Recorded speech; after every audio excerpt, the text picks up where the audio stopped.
Hey y'all, I'm Tim, and welcome to the Mr. Maple Show. Make sure you smash that like button, subscribe to our YouTube channel, and always remember to shop on MrMaple.com. We're the family mail order business that ships over 1,000 varieties of Japanese maples. That's right, we do a lot of them, to your door. So check us out on MrMaple.com. We have one of the largest selections of Japanese maples of anywhere in the world. So today we're going to be talking about the Higasayama style variegation. It's one of my favorite types of Japanese maples. We'll get into that. What we're going to do today is we're going to talk about some common cultivars in this group of Japanese maples. We're going to talk about characteristics of this group, common mistakes we've made with this group, how to get the best variegation for this variegation style, and common misconceptions. So we're going to cover a lot in today's video. And again, we really appreciate everybody. Now the Higasayama, like I said, is one of my favorite Japanese maples. Whenever I first had a business card for MrMaple.com, on the business card, the photo I put on there was Higasayama. And that's because this is one of the most striking trees in the early spring. The leaf unfurls and it has this unique variegation where it's just right around the edge of the leaf. J.D. Vertree's book describes this as Shin Fukurin Fu variegation. Fu describes variegation. That's the Japanese word for variegation. So whenever you're seeing the word fu, that just means variegation. Now, Shin Fukurin Fu is deep variegation around the edge of the leaf. And it goes around the veins of the leaf, but it doesn't go all the way down to the veins. And so this distinguishes it quite differently from something like the Go series of Japanese maples. The Go series, you see the prominent veins of the leaf, and that is a different color than the rest of the leaf. With the Higasayama style variegation, the leaves are a little bit smaller than your typical Go series, and they also have, basically, you see more green in the leaf, and it's variegation around the edge of the leaf with a thicker interior part of the leaf. It's some of my most favorite Japanese maples. There's Higasayama, that's the classic. That's the one that's the namesake of this group for me. Now, often in Europe, they may call this group the Roseum marginatum group.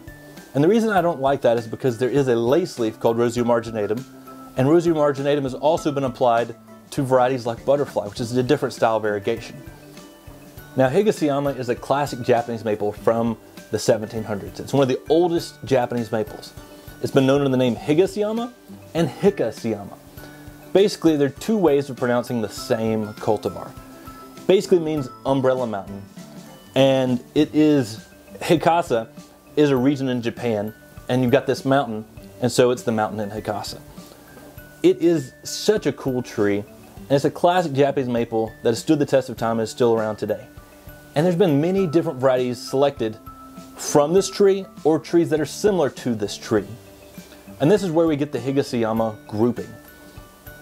We've got selections like Eye Candy. Eye Candy is a selection by Talon Buchholz. It's got a lot more pink on it in the spring, and it holds that pink longer throughout the season. There's selections like Yamanishiki, and that is a white variegated selection. And all these have that same style variegation, where it's deep variegation around the edge of the leaf, that Shin Fukurin Fu variegation. Abigail Rose and Squiddy, those are selections by Harold Johnson that are dwarf forms of this style variegation. And then we've got selections like Shin Hikasa, which is a dwarf version from Japan, tight, dense, and compact with that same style variegation. Now, I like these trees, one, because they're very heat tolerant.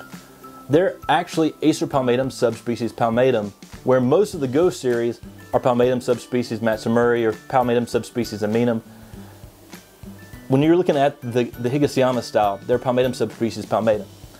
What makes that stand out? One, palmatum subspecies palmatum is more heat tolerant.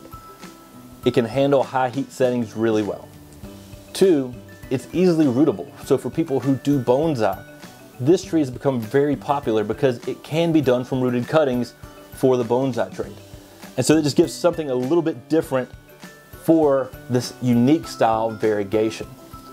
Now, in the early spring, Higasayama unfurls with pinks and whites with that deep margin variegation around the edge of the leaf and green on the interior. It looks just like popcorn's just unfurling out there. And it is a rock star out there in the garden. Matt and I we've got a few selections that we're going to be introducing more and more into the nursery trade, like Natalie, which is a selection from Alabama that is extremely heat tolerant and shows variegation very well even in high heat settings. And we have our own introduction, Agape, which is soon to come out through MrMaple.com, which I'm just completely in love with. Agape, it translates as God's love for mankind, and it's a tree that holds dear to mine and Matt's heart because it's named after our Aunt Marilee, who had Agape 7 on her license plate for years as a way to witness to people. This is one of those plants, the Higasayama style variegation, that are just outstanding. But I've made a lot of mistakes with these throughout the years. My dad and we and my brother, we used to go to garden shows down in Columbia, South Carolina. And it leaves out much earlier than we do here in Western North Carolina. And when you go to a garden show, you got to have trees in leaf. So my dad was a big proponent of Jerry Booker's Bake of Garden Secrets. And he would use the green 'em up mix on all of our trees to get them in leaf in time to sell at this garden show.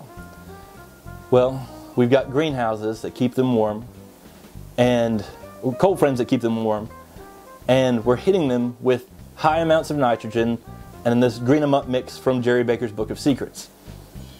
Well, the Higasayama style variegation would grow like a weed. Higasayama, we'd have 6-7 foot, 3 gallons really quickly. But when we were going to take them to sell in the springtime, they would be completely green.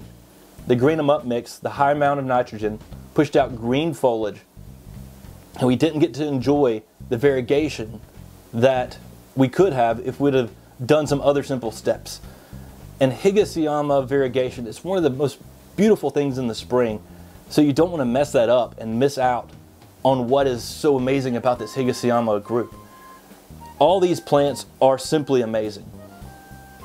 Now, the ways to actually have this tree look its best in this Higasayama style group is low to no fertilizer in the early spring. If you're pumping it with fertilizer, you get more green in the leaf, and that means you get less variegation. And you may get no variegation if it's getting too much fertilizer, and then it's green. And while it still has a good fall color, and it'll still be a beautiful Japanese maple in the landscape, it doesn't have the characteristics that it was selected for. Whenever you have this tree, you want it to leaf out slowly in the spring. So it's best to leave these trees outdoors as those cold is coming. Don't try to bring it and protect it in. Leaving it outside when it's dormant and it's just starting to unfurl, that's actually the best thing you can do for the variegation for this tree. Letting it leaf out slowly increases the dynamic between the pink and white variegation and the green parts of the foliage. And it's one of the most outstanding because of that. So low to no fertilizer, and make sure that you let it leaf out slowly outside, not inside a cold frame. Those are some great tips to get the best variegation. But also, if you give this tree protection from the hot afternoon sun, while it is very heat tolerant, and this tree will thrive and do well in high heat settings, if you give it protection from the hot afternoon sun, you will increase that variegation that you display longer throughout the season, because about mid-summer to late summer in full sun, the leaves on the tree will turn completely green if you're growing it in full sun. If you're giving it some protection from the hot afternoon sun, you can enjoy that beautiful variegation late into the season. And that's what we all want. I mean, that's the reason this tree was selected, is because how amazing this variegation is. So give it some protection from the hot afternoon sun, and you're going to really enjoy this for the longest part in the season. Now, a common misconception that I've seen with this tree is that people see the new growth during the summer as completely green. And that's very true. I mean, it happens on all varieties. But all these varieties, with all these varieties I mentioned, not one of those varieties I mentioned actually reverts. Even when my dad hit it with green 'em up mix, the tree didn't revert, it just didn't show variegation. And so if you have this tree, the very next year, it will show that variegation again. So those new growths that you see that come during the summer that are solid green, above your variegated parts of the leaves that leafed out in the spring, that's typical for this type of, in the Higasayama style group. Leave those on, and the following year, those branches will leaf out and they'll be variegated just like the branches down below. So don't worry about that. There's only one style of in this Higasayama style group that can revert, and that's the selection called Iro Iro. It was selected and introduced, I believe, by Talon Buchholz himself, and the name means different, different. And it's because you get the green leaves on it and you get the Higasayama style leaves on it. So it has both style foliage on the same plant.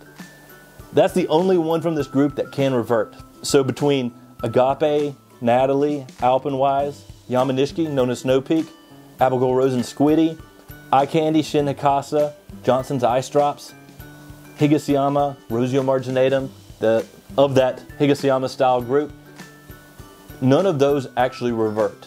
So don't prune those off late summer. And remember that that is going to turn into the beautiful variegated tree that you love in the Higasayama style group the following spring. I hope you all enjoyed today's video on the Higasayama style group. It's one of my favorite groups of Japanese maples, and they're so unique and so different. And they stand out from that Go series. People often lump them with it because it has that kind of eerie variegation, but it's so special in its own regards. Take care, God bless, and have a great day.